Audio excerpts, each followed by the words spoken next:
আজ তোমাদের এক অন্যরকম মাটন কারি বানানো দেখাবো। আর এটা না একদম উইদাউট ম্যারিনেশনে একদম ইজিয়েস্ট ওয়েতে তোমরা বানাতে পারবে।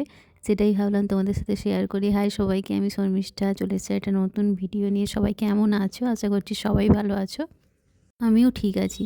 দেখো, মাটনের ঝোলের মধ্যে আমি এরকম গোটা রসুন দেই, খেতে জাস্ট দুর্দান্ত লাগে। তোমরাও ট্রাই করতে পারো। চলো প্রথম থেকেই শুরু করা যাক। 250 মতো মাটন নিয়েছিলাম আর সমস্ত কিছু কেটে রেডি করে নিয়েছিলাম। আর একদম সব গোটা গোটা মশলা আলাদা আলাদা করে পিষিয়ে তারপরে ব্যবহার করেছি। আলুও ভেজে রেখেছিলাম এখানে দেখো। আর জানো তো, একটা সিক্রেট তোমাদের বলি, লোহার কড়াতে মাংস রান্নাতে মানে স্বাদ একদম দুর্দান্ত হয়। কালারের একটু ডিফারেন্স হয় ঠিকই, কিন্তু স্বাদ খুব সুন্দর হয়। তোমরাও ট্রাই করে দেখতে পারো। আমি ভাবলাম যে আজকে বানাই, তাই তোমাদের সাথে শেয়ার করলাম। আমার এই ছোটো ছোটো ব্লগগুলো তোমাদের কেমন লাগে, যদি ভালো লাগে পাশে থেকো।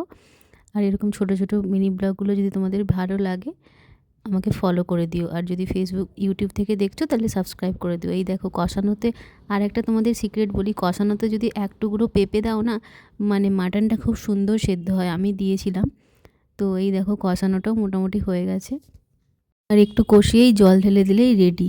তো আজ তাহলে আসি, দেখা হচ্ছে পরের কোনো ভিডিওতে। Till then stay happy, stay bless and thank you for watching. Good night.